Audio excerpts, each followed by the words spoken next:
right, y'all. It's the October edition of the One on One with the Supervillain series with your resident supervillain, Mr. J. Washington. I'm turning my phone on silent so I can make sure I'm being a professional and also I don't hit this mic cord. We're back around with a lot of these. And again, as I always say, fun, informative, just good to vent, times of the day, and everything that's going on.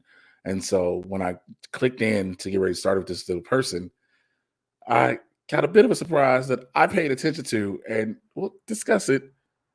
Hold on, there's the thing. Hey, JoLene, Hey, how are you? I'm doing pretty good. So, for those who may be new to this and don't understand exactly what I'm talking about, go ahead. So, I've been going to vocal therapy. Last time we met, I'd only gone to the first session. Now I'm Right. 7 weeks in. And as you notice, there's a difference. Yes, I do notice it there. I noticed immediately. So, let's just let me just do this for those who followed along. Jolene's trans. And again, as somebody who has openly stated on blurs and other things like that, I have been learning more. And one of the best things about this with you is watching the process per se. You hear of so many people who decide to transition and you see the results later in many cases. Or you see the change in clothing and hair and stuff like that. But with you, because of what COVID started, how you were about to start things, then you had to stop. And then when stuff started, to watch the evolution has been, for me, for lack of better words, mind blowing. Thank you. And it's in a good way because I'll openly admit I've never I the process is a thing. Okay, there's hormone replacement therapy. For those who want to transition from male to females, you block your testosterone, you take estrogen, and then of course, again, the vocal therapy. Because that was one of the things. I'll admit, growing up, I was like, okay, I want to call you. Growing up, I used to be like, I want to call you a woman, but you sound deeper than me. You know what I'm saying? Oh, I'm well aware of how deep my previous natural voice sounded. Right. Um, I knew for a long time, and like I had done lots of research, and they said your voice will not change just on medication alone. So like there was something they said vocal therapy. Some people even get a surgery, but I said like let's start with vocal therapy because rather than risk any expensive procedures. Let me ask: Is vocal? When I think vocal therapy, I think of a vocal coach for people who are trying to learn how to do different dialects and accents, especially actors when they're portraying a new role. So if they all of a sudden have to learn a British accent or something that's completely unique to them, where they have to lower or raise their octaves, change a pitch, is it similar to that? I can't say because I've never actually done that. Like when I made up accents, like I didn't really do any coaching. Mm, For this, like this, I specifically go to Einstein Hospital, specifically Moss Rehab in Philadelphia. And they have lots of different rehab technicians, I guess, mm, doctors. Um, our first set, like my first session was literally a week before we had our last one-on-one. And she did a lot of recordings of like baseline, sustained notes, mhm. um, doing like a slide whistle of, oh, Yeah, to see what like the the range you starting want to range hit. was. Yeah. Yeah, well, like or just what your range was at the start. Mhm. And then this yesterday was in our 7th week, and we did basically a retest of all that, like to see what we had changed and like and like how different I was. Like we did a recording of me doing a reading, and when she played the reading back for me yesterday, I was like, I still sound pretty masculine in my head. And then she played a recording of the first session, and I was like, oh my god, that's so different. And And she so, yeah, and, like, what- one of the things that's been great is, like, she says, I never hear you slip back to that." So, that's definitely gains have been made. and that was, I think that was what I was about to go and ask and inquire about because again, what you've had for so long, the natural voice you've had for so long, and now this process, like you said, 7 weeks in, has it been an easy, thing where you just have to remind yourself to continually use the sessions and everything to be where you want to be? So like she gives me little homeworks basically. Okay. So my therapy practice is vocal massage, diaphragmatic breathing 10 times, glide upward to the maximum range 5 times naturally, 5 times with the straw. Then like a sustained E sound trying to hit certain hertz, like 2 different hertz. My Mhm. minute like the minimum that she wants me to hit like is 190, and I've been my I guess my go-to is around 2 something, so that's pretty good. Okay. And my high I've been hitting 240, 250, which is pretty good, I guess. I mean higher is better because that's generally what I want, a higher pitch. Right. Uh, and then, like, the main thing is a sustained light voice for 30 minutes a day, continuous talking like that. And so, like, that's when I finally got back into Twitch streaming because, like, in pandemic at home, not many chances to talk to people for 30 minutes. But if I'm Right. streaming a video game, I have to be talking. So it's been very useful. So I've Good. gotten back into that. So I'm so glad to hear this. Again, it's with everything going on, but again, to be educated mhm. directly, because there are times when you like I said, you either know, you don't know, you don't understand, you try to learn, or you don't want to learn. And I'm learning and I'm understanding more. I And mean, again, the process is the best part for me to understand. and it's great. I mean, it's also very reaffirming for me because you immediately heard the difference. So Yeah, I immediately heard it. Like, so I don't think you understand. Like when we got on together, as soon as she started talking, I said that. I heard it, and I stopped because I wanted to get it going from there. And so mhm. I definitely have heard that. So knowing that's been a great thing. What else has been going on? So like another affirming thing for me. Last week, AEW was in Philadelphia, and I had tickets, so I went. I had pretty good seats, on the theoretically great seats on the floor, facing the hard cam, fifth row. So, but like they're packed together like sardines. So that's why it was not as great. And I probably Yeah. would never want to do that again because no, I don't like this. Too close. it's, But it's COVID. I don't want to do this. my friend was down from New York and I hadn't seen her in like a couple years, obviously. So like, she was across the way and up higher. So like when I went to visit her between the Dynamite Rampage taping, their seats were more spread out because they're like the actual, the stadium seats with they're not just the folding Yeah, yeah, chairs yeah. that they lock together. So like I got to see her, but like one of the very affirming things she said was like, "Oh, I can see the difference in your face even beyond the makeup." So I was like, "Thank you." Good to hear that. Good to hear that. Um, I haven't been well, I mean, I guess aside performing myself, I haven't been in a crowd of a wrestling show. Yeah. God knows how long. And I just don't Yeah. I my went there's this to thing is like, I don't know if I can do. I went to an indie show at the end of July, which I think I talked about, which Yeah, I needed because I got to see my friend from Maine. right. I'm going to 2 shows at the end of October in Chicago, so, Which ones are you going to? Shimmer tapings. Okay, Yeah, okay. they have 2 shows on the 31st that I'm going to and get to meet some of my Chicago friends that I've never met, so Nice, nice. excited for that.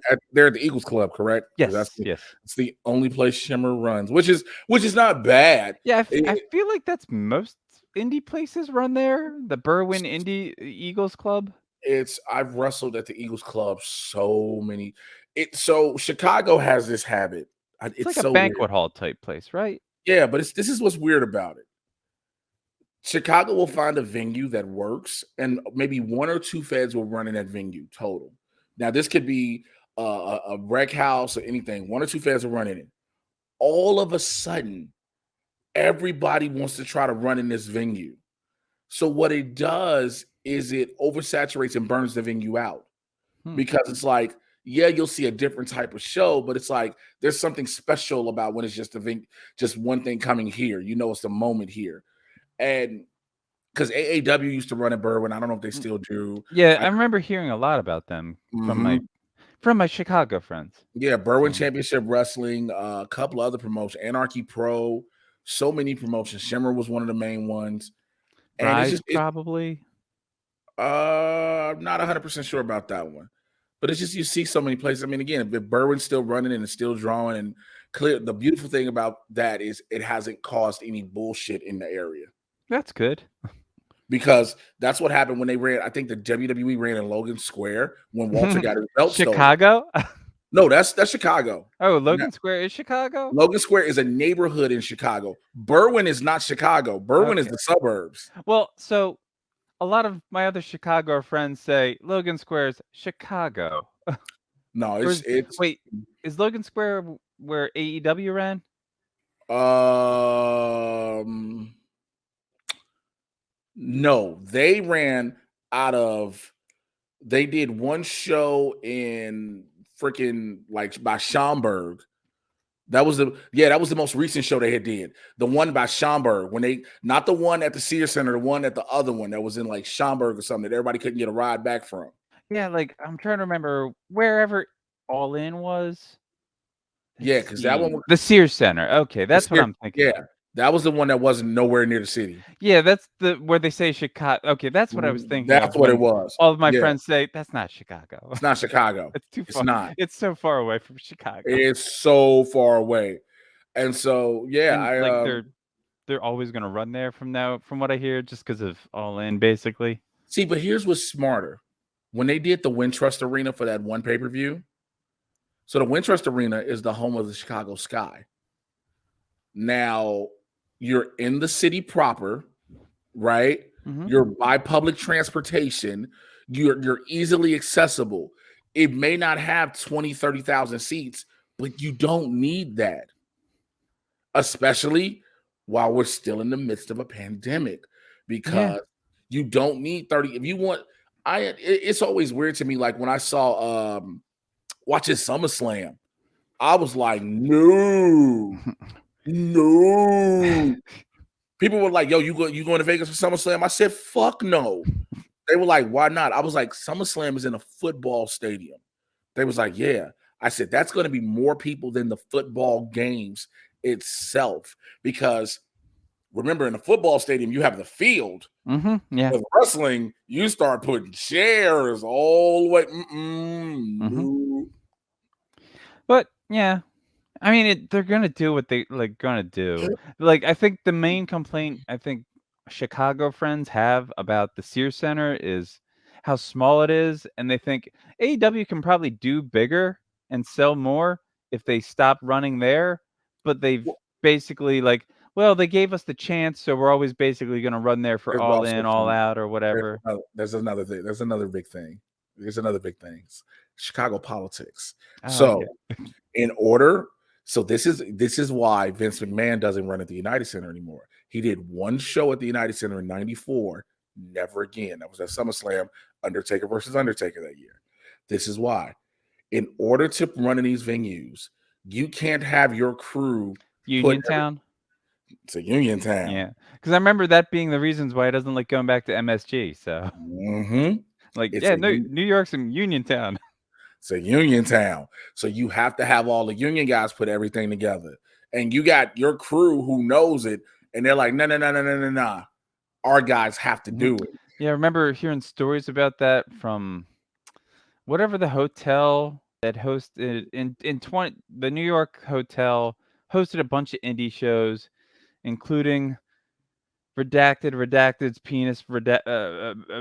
penis party, and basically like if like indie workers wanted to go get something from whatever they couldn't because like no union has to do that. Mm-hmm. So like wow that's gotta yeah I support unions so tough I so mean, that's the thing. It's like you support the unions, but that's why they run. Because again, you ran at the United Center that one time. You were like, all right, we're gonna have to suck it up, right? You're hmm like, we'll suck it up. It shouldn't be that bad or whatever. But then you're like, oh, we're paying for real for this, where we're paying an extra out of pocket expense where normally we don't. That's why with the WWE, the referees and are the part of the ring crew, like they all are doing other stuff, and so you don't have to have this. That's why when they go to certain towns, but again, also the WWE is a multi-billion-dollar conglomerate, so they can have it. And when you don't want to pay a union, you're just basically being cheap as shit. Oh, You Vince McMahon, you shocked, know, I say. uh, Speaking of wrestling, have you watched Heels at all? I've been watched it. I Okay. I think I don't know if I told you my biggest issue with heels is Stephen Amell's Georgia accent. It's funny, but like I watch it and I'm like, all right, it's enjoyable, but as a wrestling fan, it's baffling. What about so? I want to hear from your perspective. So everything about this show makes it seem like it's set in the 70s during the days of territories. Don't it? Yeah. Don't it? But then they But but it's 2021 or 2020. And it's legit 2021. then I thought, all right, well, maybe like yes, they've got the big up north promotion, but maybe it's a world where WWE never existed and they didn't destroy the territories. But then Stephen Amell says, "Yeah, I just cut a promo on The Rock." I'm like, "Well, he existed, so WWE has to exist." Well, here's the thing though. In the South, there are still promotions that do run with the mentality. Now, there are some that run, they're not full on territories, but they run with that mentality that you do see in heels. So that So plays. like being a being a former cultist of Jakara, I'm aware of that idea. That because was it GWL was the family-friendly promotion, and I see so many similarities when I'm watching this show. Mhm. The GWL is the family-friendly promotion, and what Oh, you mean the Florida DWL, the Duffy Wrestling. DW, yeah, I know it's Georgia-based, Yeah, but yeah. yeah, So like Duffy the Wrestling League, Duffy Wrestling League. and then Florida Dystopia is the hardcore, extreme violent. I'm like, oh, that could Uh, be the CZW. oh no, that is according to that. That is all Monsters Ball matches from Impact. Which was like, But like, well, because I'm the cultist, the former yeah, cultist, yeah, yeah, the yeah, yeah. No, family-friendly Chikara, if you worked in CZW, you were never allowed to work Chikara again. That was a thing that like fans figured out and people that were also working in Chikara knew and were aware of. it took a very long time before that happened Well, because you that had a it was select few. yes, it happened once what's his name? DJ Hyde was in charge. Yes. Yes. Once Y- DJ Hyde took over, that's when it happened because he went on a podcast and talked some stuff that was true, but, you know, it upset Quack and, like, both people ended up being scumbags, so I don't hold love for either, so Man, I would have I guess I never was around Quack that much or my interactions with him that much. Like he always had a slight air of pretentious about him, a slight air. But the shit that came out, it was like, yeah, like, yeah. even so during like, as my friend said from New York, like, she saw that I was struggling because she knew I was a big fan of Chikara. It was my local place to go, it was like, "Hey, I can feel included here," and everything.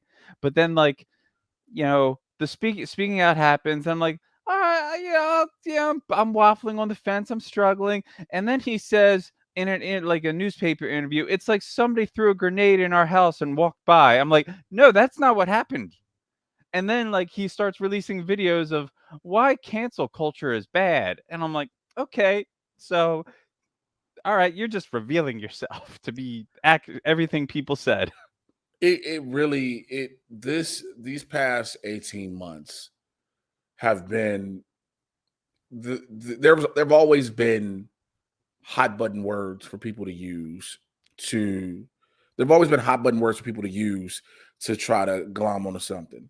But to people who keep saying cancel culture, and I was like, I get what people would say because you would always before it was a thing, you would see on Twitter people on such and such is canceled. Oh yeah. And it started becoming so I get where it came from. And I think actually he said why speaking out wasn't good. I think that was Wait, the he name of said what that? I think that was the title of one of his videos. Like, I know it was specifically in reference to what happened to wrestling in 2020. I mean, Like, less than a month or a little over a month later, basically. What? So So I mean, what? Because I haven't watched it, as you can oh tell. yeah, I mean, like I don't watch them because I don't want to give him the views, and No, also no, but like it's just like what bad could have come out of what changed he, the only. I don't I know. mean, he lost money basically. That's what happened. That's all that happened. People gave up on him. And then I like knowing people that trained under him and that all escaped and then hearing even more stories about it, I'm like, wow, okay, yeah. see. Here's the problem with those statements, like what the person, aforementioned person, made. If it's one incident or something, cool, then people are just piling on to just something. But when you have numerous incidents coming from very verifiable sources, left and right, and they're all different, they're not the same one, they're different. Because people always say, oh, people are piling on. Like, if it's one thing and it's like, this don't sound believable, most people have gone, for lack of a better word, skated past that when it's one thing that's like, they said, what? Okay, whatever. Because it's been that. But when it's like your business practices, the way you treat people, Mhm. the I way mean, you treat women, yeah, how it like I mean, it was known for a while, even as a fan, that he basically had full control. It's like the Mayon or the Mula thing. I have full control over your bookings and where you get booked and everything, and like how much you make. And it's like, oh yeah, that doesn't seem great. And if again, you that's work that there, I will never. but that's that territory mentality. I know, and that's why like when I watch Heels, I'm like, so like you could set this in 2021 and my knowledge of Jakar and CZW and their bitter rivalry of like independent promotions that hate each other. Like there's a lot of real stuff that you could do to write in this show. The problem is then Jack Jack Duffy will be e- hateable in real life. Not just like the stage persona. I don't think people get that. Like people would really hate Jack Duffy. Like Jack Duffy would be what some of these promoters that have been called out. Oh, He would entirely. literally be some of these promoters, and there would be no question about it. But again, it's I mean, I watch it. it's drama for drama. Like they, because like yeah, the wrestling fan, I'm like, I get it. They did it for drama, but it's like so funny when they reveal what's Mike O'Malley's character, Gully, when he's like insanely rich, like and like you've got your own wrestling promotion. It seems to be doing real good, even beyond like your family wealth. Why do you care what George is doing? It's so Also, baffling. my biggest issue with the whole one of my biggest issues with the whole show, anybody who's ever talked to me about it will tell you, is James Harrison. Here's why. You only cast James Harrison because he's former All Pro James Harrison, right? Who's James Harrison? I don't The know. black guy. The black guy. Oh, okay, Rooster, I Yeah, guess. Apocalypse. Oh, the former, the one with dealing with addiction. Yeah, yeah. The Okay. big black guy. He used to Okay. play for the Steelers. So Okay. he was a Yeah. former all fair. So you only brought him in because of him used to playing for the Steelers. And his physique has always been like this. So there was never he had to get in shape for this, right? Okay. Here's my issue. He can't act to save his fucking life. That is why they only give him a few words or a line or two at a time to make sure you don't realize that. I myself am an actor, a pro wrestler, know this story, even if I didn't have to read the script and Mhm. can be these characters. And I couldn't even get an audition. Oh, I'm You see what sorry. I'm saying? And Yeah, I'm sorry, yeah. I told my manager and agent, I was like, when I found out who was casting the show, they were like, yo, it's Kim Coleman casting, blah, blah, blah. I was like, yo, can y'all tell her who I am and give her info on me because she casted me in Chirac. Like she's the one that put me in a movie already. So like she knows she's worked with me in a sense. And I was like, oh, we need names, but come on, man. I don't do they? I don't think they did. I mean, granted, look, I'm not the best bar for sports people being cast in things, but I know who Stephen Amell is. I know who Mike O'Malley is. Those were the only names that faces I immediately recognized in this show. And Stephen Amell just wanted, again, this was something he's been wanting to do because we also, I don't know if anybody didn't see this coming with heels. Look, He loves wrestling. I support his love of wrestling. I So support. good. I would rather. You know what? To be very honest with you, I would rather him do heels than him actually being in the in the ring and shit like with regular shows. Yeah, it's so funny. Like, I mean, look, his match with Pac and Stardust, it was fun. Like, it was a fun time. That was Cody at his best. When he was Stardust, that was Cody. So, funnily, because my Oh, Arrow watch, but don't say that to him because he doesn't like that. Like whatever. I don't everybody's care. like, yo, you no, but people know you, but you get what I'm saying. People like, yo, you were at your top Hmm. at He's Stardust. really good at wacky characters. When he had the mustache, he did good with Yeah. that. The face mask, but American Nightmare, serious blonde-haired Cody. Mm, No, that's my feeling. you are Homelander. You are legit Homelander. And I don't know why somebody didn't stop him. Like, hey, bro, like, I don't know if you think this is a good idea, but you need Yeah, to see who you being compared to. he's an insane man. He's very insane.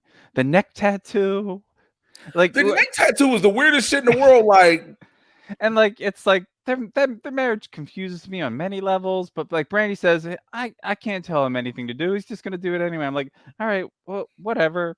But so I can say for a fact with their marriage, when I say he is head over heels in love with that woman, he is. Like, well, they're, that's wonderful. That's wonderful to hear.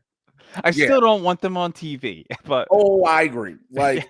Like, Or this is why I agree with you because we as the wrestling community gave so much shit to Triple H and Stephanie being on TV, and like then I got tired of it too. yeah, yeah. So So like when he first got released and he had that indie thing, people were excited, sure.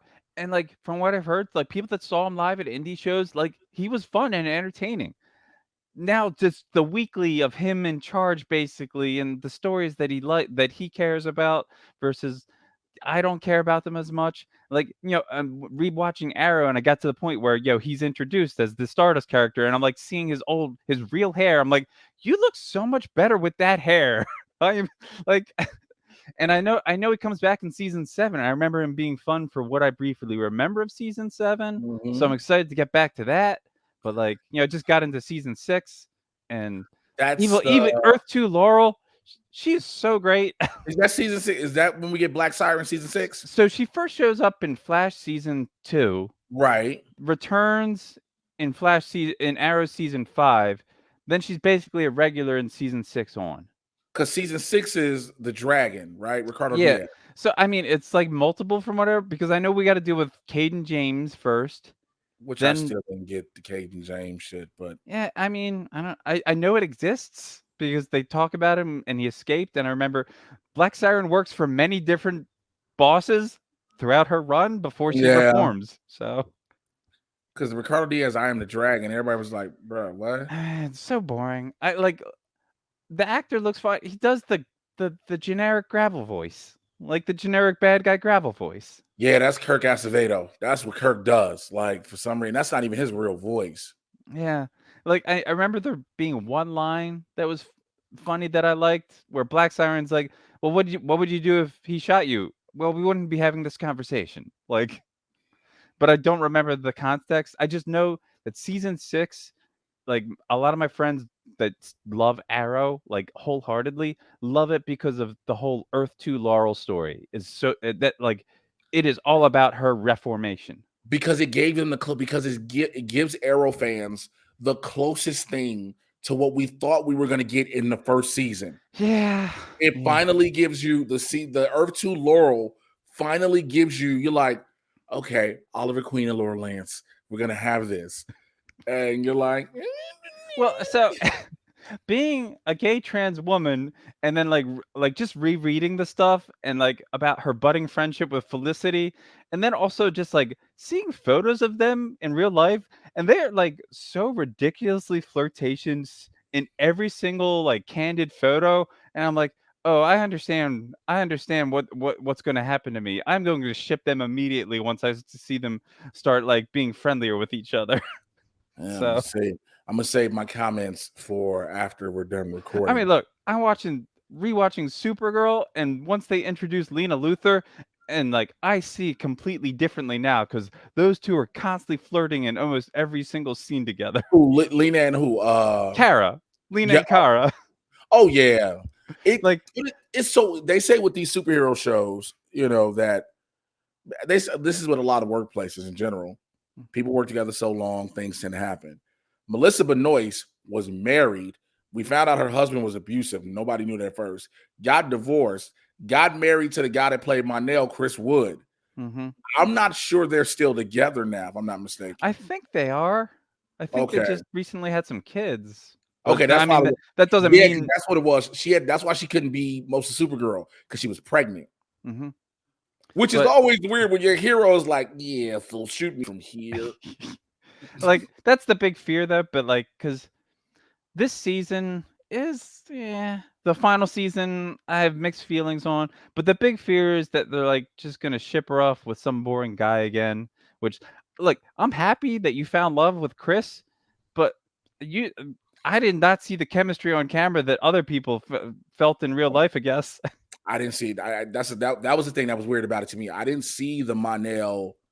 I was like, this feels forced. Hmm. Like it didn't feel like it was really with the two of them together. It felt forced. Yeah, especially like when I was, like I said, rewatching, like the lines the looks that Kara and Lena give each other, like the same scenes, or the lines that say like, "Oh yeah, no, like I'll always be there for you," and like, just like the side, the glances, and like Well, but this is in I'm the big into introduction. shipping now, so like, But of this is like course, the introduction to Lena, right? When you're yeah, in talking about season two, understand. definitely, Right. totally. So, but I think I get where you're coming from, but I think if I had my perception of it, well, if I'm perceiving it correctly, it was the setup to be we're gonna be friends and Yeah, then we're gonna be complete enemies. yeah, but even still, like, I mean, the fan brain works so easily. I'm like there could be like during the whole Lena was evil thing, Alex could have like this whole thing. I'm like to Kara, like, why do you always give her second chances? And I'm like, it's obvious why she constantly gives her second chances. The Alex Danvers coming out thing was so convoluted. I If that makes So like watching season two, I thought it was incredibly well done. well, it was Rewatching, her figuring out, but then it was like after you got rid of Maggie, it was like she don't know what to do. yeah. So That's what I mean. That's what I that, mean by being so convoluted. oh yeah, like after Maggie left because she got a different show, I She got think. a different. She ended up being on Punisher. Oh yeah, she ended up doing a lot, I think. She ended So up doing a lot of things, but it was like after you got rid of Maggie, so Alex is being like out now. Her mm, being out is just confusing yeah, now. but It's just like okay. So Sam Arias existed though, and the looks that they gave each other and their seeds were also a huge thing. And then fair, like also Alex constantly hanging out with Ruby and like yeah, no, you want like, but then she got fair. another show also, so she left. So Every that's what I'm saying. Because every relate that's probably why I got convoluted yeah. because every relationship that Alex Danvers had on the show, the actress had to leave. Yeah, like, and then season 4 basically opens up with like, "Hey, how are you doing?" And Alex is like, basically, she's on dating websites and just dating a lot up until I'm just out here in these streets fucking. up Like I would until love literally, Alex to say, I'm just out here hitting chicks. He'd be like, yeah, go. like literally, that's a line of dialogue in I think one of the episodes. Like, yeah, I'm dating a lot. It's going pretty okay. So, like, I'm fine. What about you, Kara? I think the best one of the ones I remember that really got a lot of people, and I remember reading this, was when they introduced Dreamer. And everybody was like, wait, she's trans. And then people were like, of course, the neckbeards were like, how you gonna have a trans? Like, Yeah, and I think she was actually my first experience with a trans woman playing a trans character on television. So is Dreamer trans in the comics? I don't think so. Yeah, that's what I'm saying. I don't think. Oh, you mean just having the character Yeah, themselves? yeah, Okay. the actor being a trans woman playing a trans Yeah, character that's what I'm on saying. Screen Yeah. Women, yeah. Yeah. Okay. Like, I 'cause got you. I'd never watched Sense8 until, like, these past couple months, and I know that also has Jamie Clayton, who's a trans Right. woman playing a trans woman. So, like, that was also an eye-opening thing, which I'm like, "Why didn't I watch this back when it first came out?" 'Cause that was There's a lot of shows. I was just talking to Winston about. Like there's certain shows I don't watch when they initially come out because the internet fan bases of them make me not want to watch them. Breaking Bad was one of those shows. Mhm. I did not watch all of Breaking Bad until maybe a month ago. Yeah, it seems too depressing for me. I don't want to watch it. I've heard Well, it was nothing just but good things, but it was just the fans that were going, if you how dare you not like this oh because it's the yeah, greatest thing on television and the greatest thing ever. And I was like, yo, can we people just have their own opinion of a show? it's like we've talked about many times. Fans can be fine. Fandoms, however, can be a pain. Oh, Marvel's fandom is now becoming worse because especially with Eternals. Because this is my problem I have with people with Eternals. There are some people who just choose to be blatantly ignorant to who they are, right? They don't want to try to read up on them or figure out anything. They're just like, this doesn't look good. All this. And it's like, you don't even understand. Yeah, like eh, it looks it looks fine to me, but like I'm not gonna go out there and bash it. Like I've seen so many people just willing to bash pretty much anything. I have a friend who was a editor in chief. Now, that made sure I had to clue that an editor in chief of a website. And at one point, I had to almost ask, do you like anything?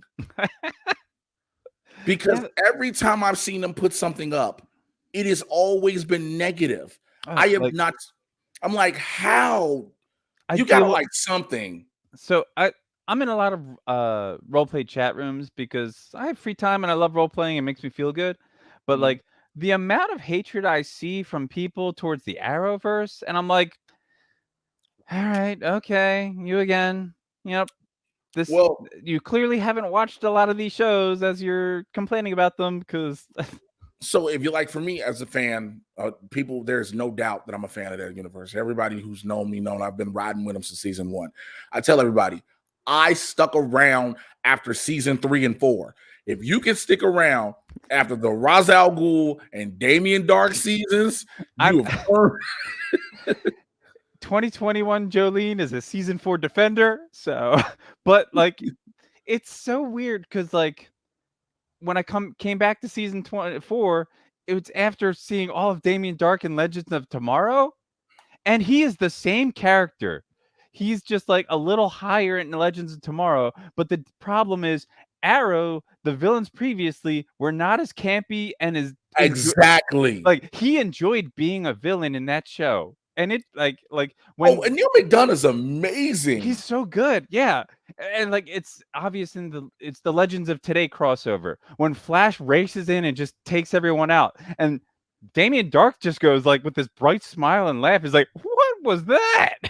And I'm like, "Oh, Damien, But you are also, great, okay." But also, when you do with Legends, he ended up having it was the trio of him, John Barrowman, and Matt Lesher, where you just couldn't go wrong. Yeah, it was so and then he comes back the next season too. Oh, when then they brought Yeah, him back at the end for Nora when they got rid of her. yep, and then he keeps coming back, and I'm like, "Thank you, Damien," like, and it's so funny because like Damien, you're super evil. Like you worked with the Nazis in World War II Like, for you are beyond evil. But Neil McDonough was like, well, so I don't know if you know, Neil McDonough is a diehard Christian, right? Oh, I But he's, didn't. but he's not one of those beat you over the head Christian. He's openly expressed. He has very Christian values. Blah blah blah. Two things he will not do: he will not swear, and he will not do sex. Oh, that's fine. And Like so it's he's crazy, great. but it's crazy. I bring it up because it's like I think of certain things. Like I would like to say, I'm gonna kick your ass, and he won't even say. I'm like, Wow, because like I know my friend. I've been watching Legends with my friend from England. Like we watched on our Plex account, and we just recently finished season 3, and she had never gotten that far before. So like when it's 3. that's when they make the Voltron Bebo. Shit, of course, that's that fucking season. Yeah, well, like that's like so far her favorite season because like from the episode of Zari getting stuck in the time loop on, she's like, this season's great, like because that's a great episode and it's a great Yeah, time loop twist. And then like she didn't like she's also a huge Lord of the Rings fan, and all season long she's like, well, who's the voice of Malice? And I wouldn't tell her because I know she's the Lord of the Rings fan. And then mm. like the episode before, guest starring John Noble, she's like, I know who that voice. And then the next episode, this is called guest starring John Noble, where they go to 1999 New Zealand to get Yep. John Noble, and like she's telling all her friends about that and the Bebo Voltron, and like this show's incredible. I love it. I I remember I told Katie and them because I talked to them. I said, I'm gonna tell y'all now, I was disappointed. I got it. Why you did a giant Bebo because you set up Bebo, Mhm. but my heart wanted Voltron so bad because That's they kept talking about Voltron. yeah, and like Nate, the dumbest, the smart historian, like another favorite joke of ours while watching this. There are 2 brain cells allowed on the ship. It is a question on which character gets them that episode. Man, oh my God, because Like, Nate is a historian, and you're like, you're just dumb. yeah, no, Ray has become dumber through his friendship with Nate, but it's so delightful. Okay, you noticed that too, because when he started out on Arrow, he was, he was a little quirky because of the whole Felicity thing. He Yeah, was but quirky, he built the Atom suit. He has to be smart. he's smart, and you're like, cool. And then I understand budgets, right? Yeah, Because that's like why we didn't get the Atom a lot. I get budgets. yeah, we don't get But Steel a lot. We don't get the Atom a lot. Fine, no problem. You'll joke about it all you want in real life. It's no problem. great. Right, and which is Legends is perfect for doing. But then you put him on Legends, and all of a sudden it was like, did Ray Palmer just get dumber? Oh, yeah, it's so great. Like, season 3, Zari was with the one with the brain cells. And then season 4 comes along. I'm like, oh, she's got a little less brain cells right now, it feels like. Well, because what season are they on, like 7 now?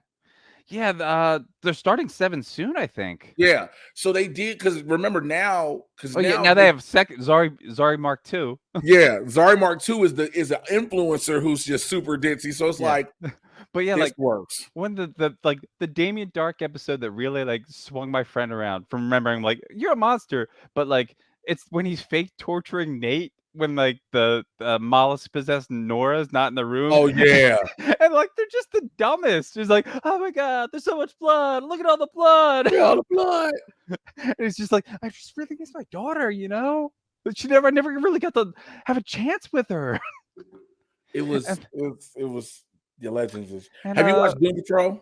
what was that? Have you Oh, watched Doom Doom Patrol. Patrol? Yeah, I actually just caught up right before this. Like the Oh, zombie episode. Oh my god, that zombie episode. me and Winston was like, the fact that they did something with zombies you've never seen where they Yeah, like translated what they said. the subtitling was so good. She was like, her name's Shannon. That's what we're calling her. What? It's so good. And I also saw Venom.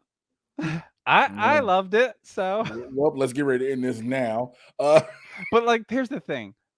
I don't like Venom in the comics. I don't like Carnage in the comics. I don't like Eddie Brock in the comics. Okay. So like in the movie, like in Spectacular Spider-Man, I like that version of Eddie Brock where like Mm. he started off as Peter's friend. In this, I like him just because like you just kind of stuck in life and like it's kind of funny and fun. So Well, my whole thing is, so and like they did this whole movie as a big allegory for different things. yeah, Venom had a coming out party. I know it was great. I love it. So Like, here's my problem with Venom yeah, coming out party. that guy totally died, but I still love it. Thank you. Thank you. The guy totally died.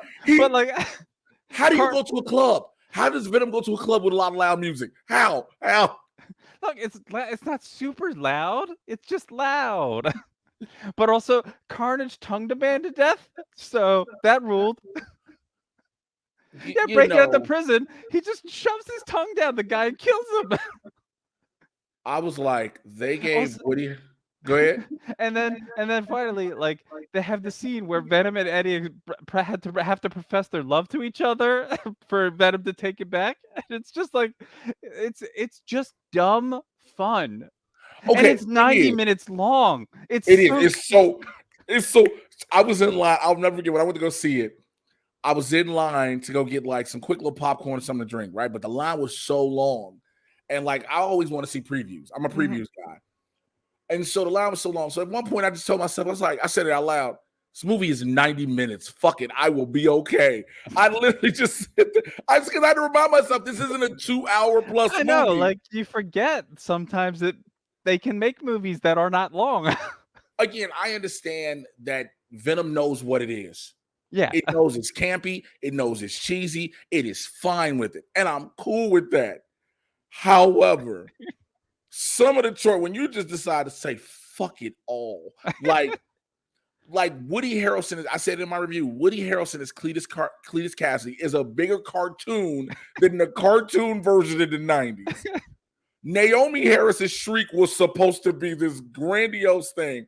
Why the fuck do they got her talking like she got hit in the head with a baseball bat? Yeah, like it's dumb.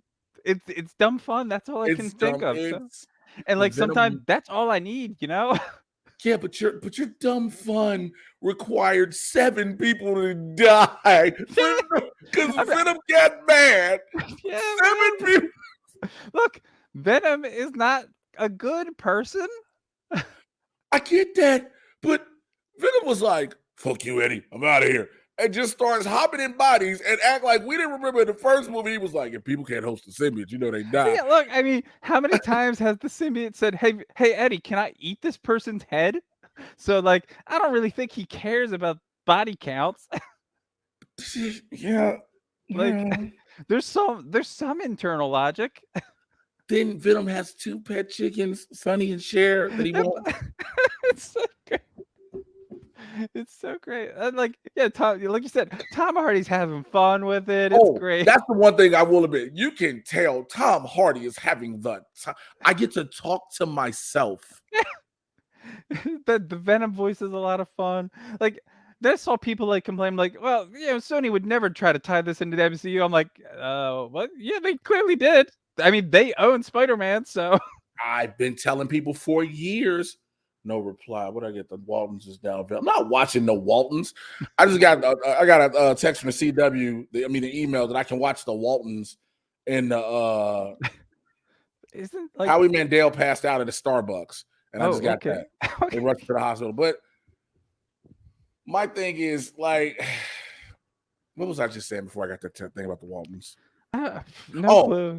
I've been saying for years that Tom Holland was involved, and then the crazy part is everybody thought I was blind. Yeah, like I remember. Like there were stories that they wanted him in the first one, but he shot the scenes. He shot the scenes for the first one. Marvel saw Venom and pulled it because Venom is too campy for what the MCU was. Yeah, well, the MCU should be campier. That's my hot take. Superhero movies should be campier. Damn you. We live with the real life. If we weren't short on time, I would go all in, and I'm sure you probably agree with the annoyance of people complaining about fictional character Bruce Wayne not doing more for the fictional world that he exists in when he already spends billions of fictional money to improve the city that doesn't exist. It's not like it's Grant Morrison. Like Grant Morrison said, even a child knows the answer to why Superman can fly. It's not real. But let Superman be gay, bisexual. People are like, why are they bringing? So I don't know if you've seen on Twitter. I haven't seen people ranting about it, but I saw, cool, John Kent's bi. That's great. Who cares? But people going, I had people literally commenting going, how dare they bring politics into comic books? I said, say you've never read a comic book without saying you've never read a comic book. Exactly. Like, do you even know the story of Action Comics #1? Where Superman's fighting corrupt landlords? But I gotta get ready for a freaking. I have an audition. I'll say it on here. I have an audition to co-host something with Khloe Kardashian. So break a leg? I don't know. Tell the people how they can find you and send you some love. So you can follow me on Twitter at JoLene _. It'll find, it's just no E at the end. Doesn't matter. But also on Twitch at the same thing, at JoLene _. That's the one I wanted to make sure people started following you on Twitch. That is the thing that matters the most. Yeah, Blurds rated me the other day. It was great. Thanks. Yeah. Goddamn right we did. We always are showing love and support because we appreciate all of you all, and you are amazing. And again, thank you for everything you do.